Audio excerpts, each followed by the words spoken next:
नेपाल ने अपने बजट की घोषणा कर दी थी और उसके ऊपर हमने वीडियो भी बनाया था कि कितना ज़्यादा बजट अब की बार लॉन्च हुआ है। सबको हैरान कर देने वाली चीज़ करके दिखाई थी अब की बार नेपाल ने। पार्टिकुलर हमने बजट का राशि को भी बताया था और किस तरह से अनाउंसमेंट को भी बताया था। और इस वक्त हम जो बात करने वाले हैं वो है अलग अलग सेक्टर के अंदर डिवीज़न की। नमस्कार, मैं पीएम डीएनएस सिंह और आप देख रहे हैं कमाल यार। इस वीडियो में हम कंप्लीटली बात करेंगे कि किस डिवीज़न को कितना रुपया मिला है और इतने रुपए से वो किस तरह के डेवलपमेंट कर सकता है। बिकॉज ये सारी चीज़ यहाँ पे बहुत ज़्यादा खास है क्योंकि आपने टोटल मनी इतनी यहाँ पे स्पेंड करनी है और आपने उसमें से कौन से सेक्टर को कितने रुपए देकर क्या एक नया इन्वेंट कर सकते हैं आप उसमें, वो सारी चीज़ें बात करेंगे। वीडियो के अंत तक बने रहिए और अगर आप पेज पे या फिर चैनल पे नए हों चैनल को सब्सक्राइब करके बेल आइकन दबा दीजिए ताकि आप पूरा अपडेट भी सबसे पहले मिल सके। चलिए वीडियो को शुरू करते हैं।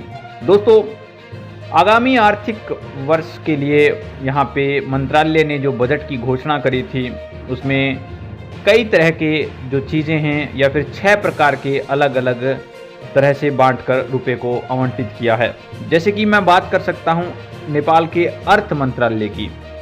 अर्थ मंत्रालय को 2 खरब और इसके साथ साथ यहाँ पे 22 अरब रुपए आवंटित किए गए हैं। एक बहुत बड़ा अमाउंट हम कह सकते हैं अर्थ मंत्रालय के लिए।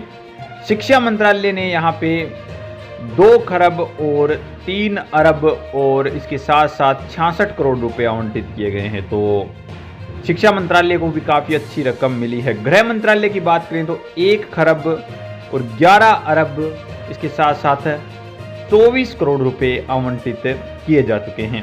वहीं पे अगर बात करी जाए दोस्तों अगले की भौतिक पूर्वाधार तथा यातायात मंत्रालय की, तो उसको 1 खरब 40 अरब और 43 करोड़ रुपए आवंटित किए गए हैं। शहरी विकास मंत्रालय को यहाँ पे अगर बात करूँ मैं कितने दिए गए हैं तो उसके लिए बहुत बड़ा अमाउंट हम कह सकते हैं, एक अच्छा अमाउंट हम कह सकते हैं क्योंकि उन्होंने दिया है 92 अरब और 63 करोड़ रुपए। स्वास्थ्य तथा जनसंख्या मंत्रालय जिनको एक अच्छा अमाउंट मिला है हम कह सकते हैं बिकॉज उनको यहाँ पे लगभग 70 अरब रुपए से ऊपर की धनराशि मिली है। रक्षा मंत्रालय को भी अच्छी अमाउंट मिली है, यहाँ पे कहीं ना कहीं 51 अरब रुपए और इसके साथ साथ 70 करोड़ रुपए की लगभग राशि मिली है। कृषि तथा पशु पक्षी विकास मंत्रालय की तरफ से रिपोर्ट में बताया गया है कि उनको भी एक 57 अरब और इसके साथ साथ 29 करोड़ रुपए की राशि दी गई है। खाने पानी मंत्रालय को भी अच्छी यहाँ पे एक राशि मिली है जिसमें उन्हें 26 अरब रुपए और 63 करोड़ रुपए आवंटित किए गए हैं। वन तथा वातावरण मंत्रालय को भी एक अच्छी इनकम का सोर्स दिया गया है जिनको हम बात कर सकते हैं रुपए के अंदर 14 अरब रुपए और इसके साथ साथ 70 करोड़ रुपए आवंटित किए गए हैं। संस्कृति पर्यटन नागरिक उड्डयन मंत्रालय को भी अच्छी राशि मिली है जिसमें हम बात कर सकते हैं 11 अरब और 12 करोड़ रुपए की। उद्योग वाणिज्य आपूर्ति मंत्रालय की अगर बात करें तो उनको यहाँ पे राशि के रूप में 9 अरब रुपए और इसके साथ साथ कुछ 9 अरब से कुछ करोड़ रुपए भी हैं, तो एक अच्छा अमाउंट हो जाता है। श्रम रोजगार सामाजिक सुरक्षा मंत्रालय को 8 अरब और इसके साथ साथ यहाँ पे 10 करोड़ रुपए आवंटित किए गए हैं। संचार तथा सूचना प्रविधि मंत्रालय को 7 अरब रुपए और कुछ करोड़ रुपए दिए गए हैं। परराष्ट्र मंत्रालय की अगर बात करी जाए तो वहाँ पे 6 अरब और 70 करोड़ रुपए की जो आवंटन है वो किया गया है।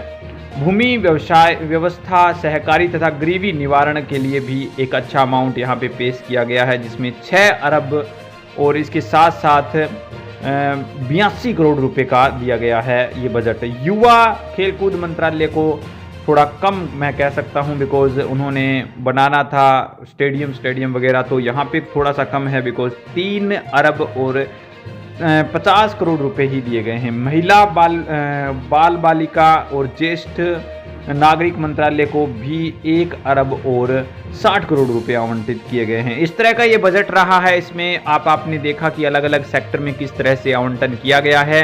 इसके बारे में आपको कोई इन्फॉर्मेशन है और इससे कितना फ़ायदा हो सकता है, इस प्रकार के कोई भी सजेशन है तो आप दे सकते हैं, लेकिन कुछ लोगों का कुछ और भी मानना है, उसके ऊपर हम वीडियो आगे लेकर आएंगे। चलिए आज के लिए इतना रखते हैं, आगे कोई नया अपडेट मिलता है फिर आपके सामने हाजिर होंगे। वीडियो को लाइक कीजिए, शेयर कीजिए और अगर आप चैनल पर नए हों चैनल को सब्सक्राइब करके बेल आइकन दबा लीजिए ताकि आपको फुल अपडेट भी सबसे पहले मिल सके।